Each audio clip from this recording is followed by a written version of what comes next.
in Loudon, New Hampshire. I love that. He's moving. What part of it? The M&M's part. Remember, their old saying was melts in your mouth, not in your hands. Is that what that's about right there? That's exactly right. Not in your claws. And I lost my battle as I went to get those. And I lost the lobster took them. Snatched them back. Who knew that lobsters liked caramel? Doesn't everybody? He did. Yeah. He did.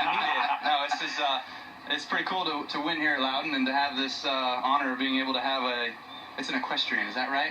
A crustacean. That's it. Yeah, that one. Crustacean. Yeah. That one. I'll let her say it. Yeah. You drive the cars, I'll handle the words. Kirk's wife is an equestrian. Kirk's wife. Okay. That's it. Horses. Yeah, horses. There we go. We got it. So anyway, we're having a good old time, but it's nice to win here in Loudon, get the victory this weekend, and hopefully, move ourselves on to the next round, obviously. I want to go back to... Can you see that? Yeah. We'll get it.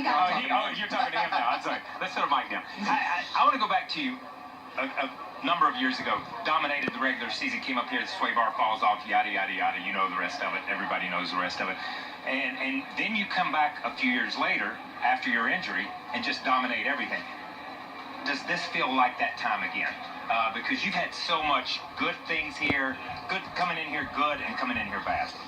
Yes and no. I mean, I don't try to equate this year like any other year. I think our best thing that we can do is just try to move forward each and every week and try to do what we're supposed to do and execute. And that's what we did this week. We had to throw away what happened to us last week and just try to forget about it. Obviously, there was a swap there. There was a lot of talk about that and what we were going to do afterwards. But we knew those guys were competitive. We knew those guys were good.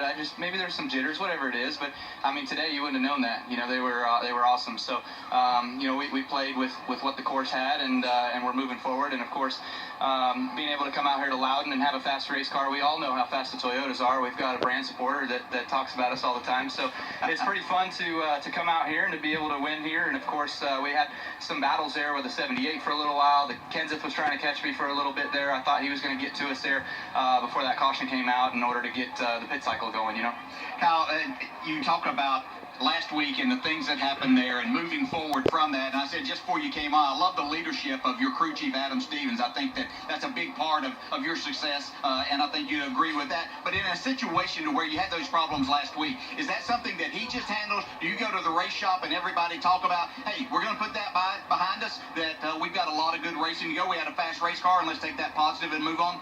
Yeah, unfortunately, I wasn't at the shop this week on Tuesday. I actually at all this week, but normally Tuesdays are our day to be there for our competition meetings, and I was out on the West Coast doing an appearance. But so I leave those sorts of things anyway to the management, to Adam, to Joe, to our guys that work behind the scenes in the engineering department and everything else. So we've got a group that focuses on the pit crew guys and what they do, and the coaches and everybody that make those decisions, talk to those guys and everything else. So when they all came in today and they got in the hauler in order to change their clothes, I'm in there, so I'm just pumping them up, giving them all high fives, telling them, let's go, let's do this is going to be our day, we got a great car, all that sort of stuff. So I try to do my part a little bit of kind of just the pump up and let's go do this thing. I want to go to a restart with, 18, 20 laps to go. You on the outside, Clint on the inside, and sometimes drivers who win races like you just won don't get the credit they deserve for the drive they just had. But that restart, it's like you let Clint go, and then you were like, I'm not going. And then when he slowed down, you took off. How big is the restarts? Are the restarts late in these races? They're huge. And so everything kind of happens on the late race restarts. And when you're the leader, you're that control person, so you have that advantage, and that's the way it should be, So I know Clint was trying to get the best restart that he could. He was trying not to spin the tires because the inside lane here normally is not that great. And the inside was actually a little bit better today than I remember it being, But overall, you got to do the things that you think are right when you're the leader. And like you said, those restarts, man, they're important all the way down through the final 10 weeks. I mean, they're important all year long, but especially when you get to Homestead, there's going to be all kinds of stuff happening. And if there's late restarts, you got guys that have just come in and gotten tires, and then, we might run 4 or 5 laps, and then there's a caution, and then you might have guys pit again, and they know they got to get everything that they can get on that restart, so they're trying to get past those guys that stayed out. So it's just chaos ensues, We kind of saw that last year and the way things transpired at Homestead last year. I think as these playoffs started that you heard everybody talking about that you and Truex and Kyle Larson, and that's kind of how it's played out here so far. You ran toe-to-toe here, but there was a pivotal time here on the back straightaway. And I know drivers, you talk about making the right move, but sometimes you have to be a little bit fortunate. Could you see anything as you chose that outside lane to go by the 4-car back there? Couldn't see anything. Wow. No. It was total Days of Thunder, man. Like, it was just drive through the smoke and hope that they're not there when you get there kind of thing, you know? So I saw Truex kind of go in the middle. I saw the 33 kind of going to the outside, and then I kind of decided that I was going to go high. Tony was telling me the middle of the track was blocked. And I saw the car in front of me, whatever that Kroger car was that he went through. So I was like, okay, there's enough of a gap there. And if there wasn't enough of a gap there, he was going to make the gap, you know. So I was able to just kind of squeak through there and crawl through there with my teammate behind me there. So that was a good timing that Harvick was done spinning, that he wasn't going forward or lunging forward anymore, because if that would have still been happening, we probably would have got squeezed out, you know. Okay, we saw you guys set on a pole, lead laps last week, this week. Last week, obviously, you had an issue. You're back in the pack. You've just been looking out the front window. You've not had to look out the back. But last week, as you had to race with people, to piggyback off Dale's question, you, Truex, the 42 of Kyle Larson, is there anybody else back there that has surprised you, that's behind you right now, that's up their game, that's in the playoffs right now?